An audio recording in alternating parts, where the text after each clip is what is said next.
तो ये हमारा पहला लेक्चर है लाइफ प्रोसेस, जो कि क्लास 10th का साइंस का चैप्टर है, बायोलॉजी का पहला।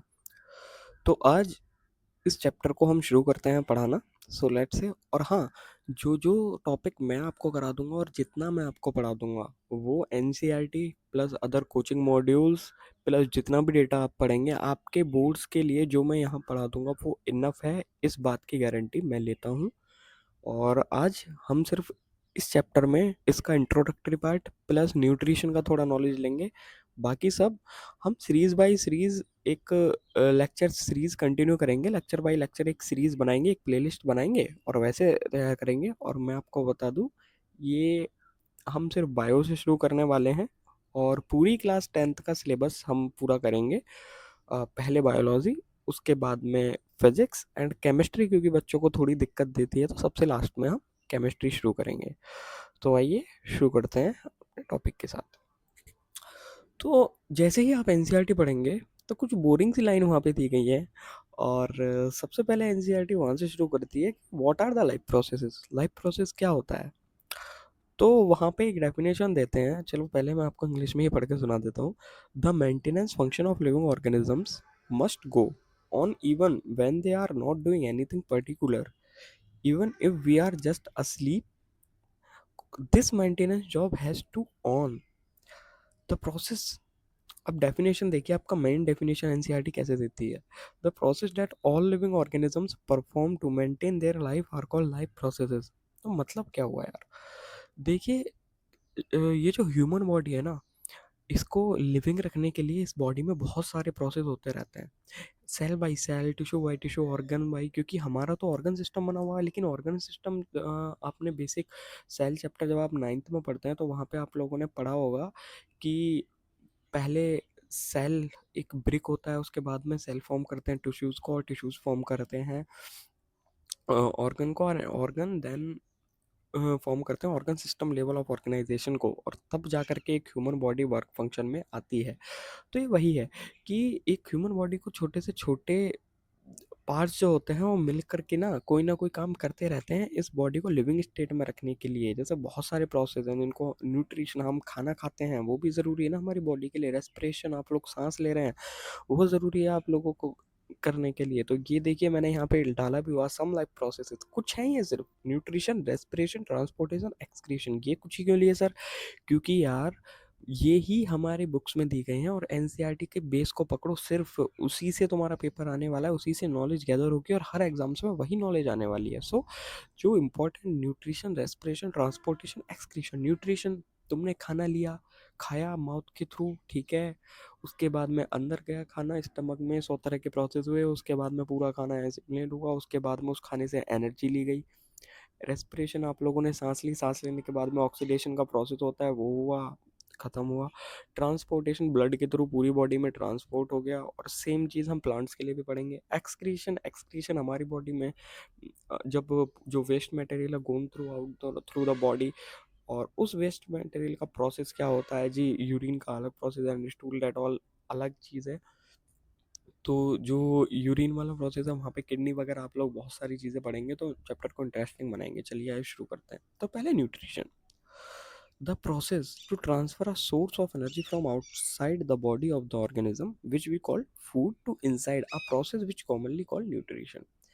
तो जब भी आपकी बॉडी को एनर्जी की यूज़ होती है, जब आप लोग बिल्कुल डल फील कर रहे होते हैं, तो उस टाइम पे जो आप प्रोसेस फॉलो करते हैं ना, मम्मी मैगी बना दो आज, नहीं नहीं नहीं नहीं नहीं, आज मम्मी आज ये नहीं खाएंगे, आज कुछ बाहर का खा के आएंगे, बर्गर वगैरह खाएंगे, क्यों लड़कियों, बर्गर खाएंगे आज तो मम्मी, बाहर का खाएंगे। तो सबके अलग अलग मोड ऑफ न्यूट्रिशन है भाई। आप लोग क्या घर का, नहीं आज तोरई करेला ये क्या बनाए हो मम्मी यार, हैं हम कहाँ, हम ठहरे ठेली वाले सॉरी माफ़ करना, हमको वहाँ पे मज़ा आएगा गोलगप्पे खाने में। बशर्ते आप हेल्दी खाओ या ना खाओ, बट आप एनर्जी के लिए कुछ ना कुछ तो खाते हो ना भाई। तो वही न्यूट्रिशन है जो आप खा रहे हो और आपकी बॉडी उससे एनर्जी ले रही है, आप फिर दौड़ रहे हो, काम कर रहे हो, पढ़ रहे हो, लिख रहे हो। बट मैं रिकमेंड करूँगा प्लीज़ गो हेल्दी, हेल्दी खाओ ताकि आपका जो ब्रेन है वो अच्छे से वर्क कर सके। आफ्टर डैट थोड़ा यार थोड़ा ना मैनेज करना, मेरी थोड़ी तबीयत ख़राब है तो उसकी वजह से आपको थोड़ा ऑड लग रहा होगा, बाकी मैं पूरा ध्यान रखूँगा। So since life on earth depend on carbon based molecules, तो ये आपको भी पता है कार्बन बेस्ड मॉलिक्यूल्स ही होते हैं हमारे बॉडी में ज़्यादातर। सब आप ग्लूकोज देख लीजिए, सुक्रोज देख लीजिए, पूरे फूड प्रोडक्ट्स हो गए वो कार्बन बेस्ड हैं। आप जितना भी सोर्स ऑफ फूड खाते हैं उन सब में भी लिखा रहता है कार्बन परसेंटेज इतना कार्बो है ना। तो मोस्टली जो कंपाउंड होते हैं कार्बोहाइड्रेट, ग्लूकोज, फलाना ढिकाना, ये सारे इन सब में कार्बन कार्बन ऑर्गेनिक कंपाउंड्स में होता ही होता है। सो since life on earth depend on carbon based molecule, most of these food sources are also carbon based. Depending on the complexity of these carbon sources, different organism can then use different kind of nutrition process। ये सच है। अब कितनी complexity है carbon source की, देखो एक चींटी है वो थोड़ा खाती है, एक सिंगल सेल ऑर्गेनिज्म होता है उसका मोड ऑफ न्यूट्रिशन कुछ और है।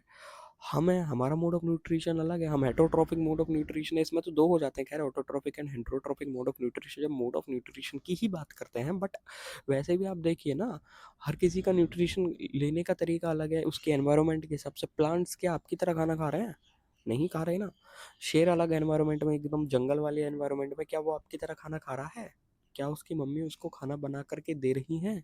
नहीं, वो गैस चूल्हे का खाना नहीं खा रहा। जो हम खाते हैं, जो गैस चूल्हे का खाना हम खाते हैं वो दूसरा ऑर्गेनिज्म नहीं खाते।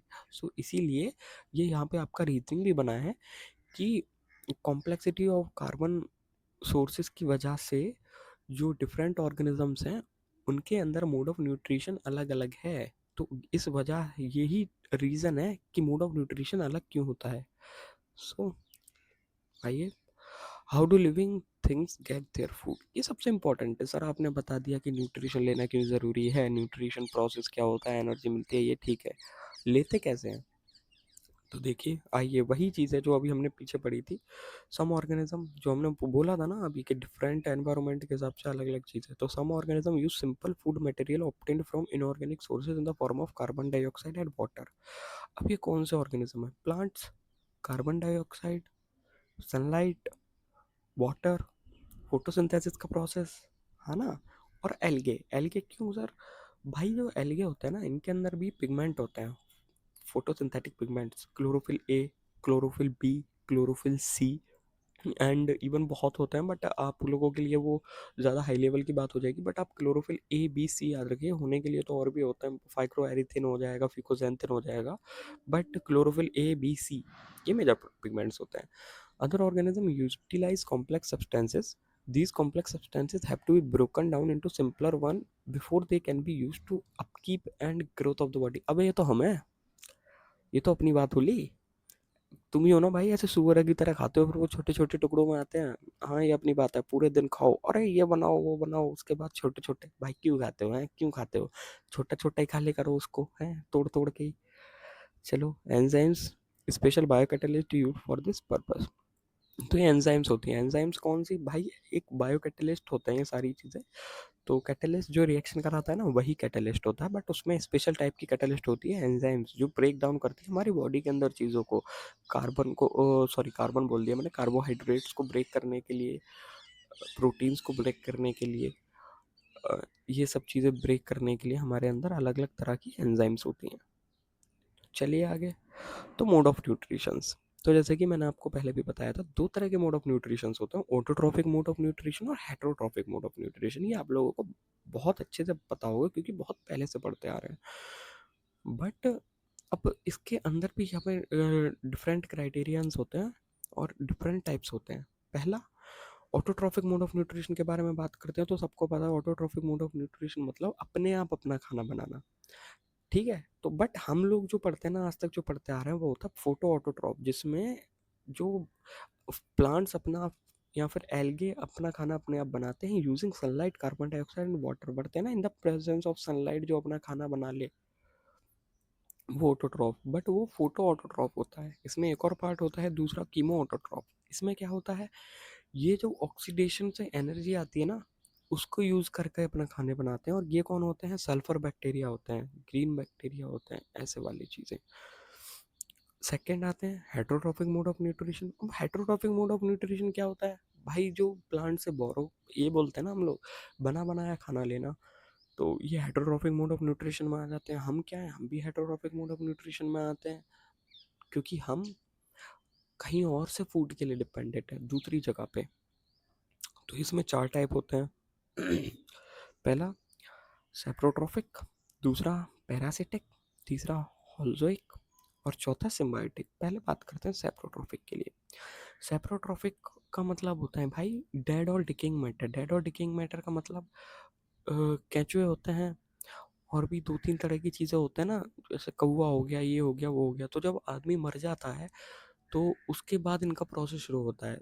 मरने के बाद में आदमी हो, कोई पत्ता पत्ता पेड़ से गिर जाता है, उसको भी डिकम्पोज करके मिट्टी बनाया जाता है। तो ये डिकम्पोजर्स जो होते हैं बेसिकली, जो कि एग्जांपल फंगी हो गई, ठीक है, इसमें वो केंचुआ वगैरह भी आता है बिकॉज वो भी करते हैं इन कामों को।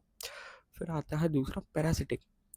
पैरासिटिक का मतलब होता है कुछ एक्टो पैरासाइट होते हैं, कुछ एक्सो पैरासाइट होते हैं। एक्टो का मतलब ऊपर और एंडो का मतलब अंदर, अंदर जो रहे, लिव इन और इनसाइड, लिव ऑन और इनसाइड। लिव ऑन वाले कौन से हो गए, एक्टो पैरासाइट, और लिव इन वाले कौन से हो गए, जो इनसाइड रहते हैं, एंडो पैरासाइट। तो ये पैरासाइट्स होते हैं जो किसी चीज़ के ऊपर बैठ जाते हैं। जैसे हमारे ऊपर बहुत सारी चीज़ें होते हैं, बहुत सारे तरह के बैक्टीरियाज होते हैं, वॉर्म्स होते हैं, तो बॉडी के अंदर मिलते हैं, बॉडी के ऊपर भी आते हैं, जो हमको नहीं दिखते हैं बेसिकली। सो ये वो चीज़ होती हैं, तो इनको टैपवर्म बोलते हैं। और ये जिसके ऊपर रहते हैं उसको बोलते हैं होस्ट ऑर्गेनिज्म।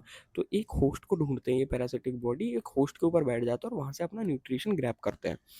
तीसरा आता है होल्जोइक, और ये वो होती है ना, अरे यार वो चाची टाइप लड़की जो होती है, खून चूस लूंगी मैं तेरा, ये वो है होल्जोइक वाले। होल्जोइक का मतलब इंजेस्ट सॉलिड लिक्विड। ये अपन लोग हैं भाई, ये कौन, ये दुष्ट मानव भाई, हम हमारी प्रजाति है ये। ऑल्सो एक मतलब कि जो खाना खा सके और खाने को पी सके। जैसे हम खाते हैं, पाइप के अंदर एक जाता है ना, मुंह से गया, फिर ईसोफेगस, फूड पाइप जिसको हम बोलते हैं, उससे खाना होते हुए पेट में जाता है, इसलिए यहाँ पे बोला गया है इंजेस्ट सॉलिड लिक्विड। तो ह्यूमंस में आ गया सिम्बायोटिक। ये रिलेशनशिप, ये आप आगे पढ़ोगे, आगे कोई बच्चा बायो लेगा, तो मैंने सोचा कि यहाँ पे आपको एटलीस्ट टाइप तो पता होना चाहिए, और एक एक एग्जांपल मैंने इसलिए आपको डाल दिया है यहाँ पे। तो ये म्यूचुअल रिलेशन होता है। म्यूचुअल रिलेशन, सर हमें तो याद आ गया, हमारा भी रिलेशन था कहीं, यहाँ पे पढ़ लो, पढ़ लो, पढ़ लो। ये म्यूचुअल रिलेशन वो रिलेशन नहीं है इसमें दोनों तरफ की होती है। भाई बेटा तुम्हारा कटता है, लड़को कटता है तुम्हारा। तो ये दोनों रिलेशन कौन सा है, ये दोनों रिलेशन होता है कि यहाँ पे ना लाइकांस होता है। तो ये लाइकांस फंगी और एल्गी वाला बनता है। तो इसमें क्या होता है, एक मेंबर बोलता है कि मैं तुम्हें घर दूंगा, और दूसरा मेंबर उसके लिए न्यूट्रिशन ग्रैब कर रहा होता है, ठीक है। सो आज का लेक्चर यहीं समाप्त करते हैं, दूसरे लेक्चर से कंटिन्यू करेंगे। और मैं आशा करता हूँ आप लोगों को ये अच्छे से समझ में आया होगा। और भाई प्लीज़, पहला वीडियो है चैनल पे, सपोर्ट करना गाइस, प्यार दिखाना। अभी आप समझ रहे होंगे कि पहले लेक्चर है, तो थोड़ा कॉन्फिडेंस बिल्ड करने में भी टाइम लग जाता है यार, थोड़ा स्टाइल चेंज होगा बोलने का। I hope support me guys, I will give you proper education free of cost.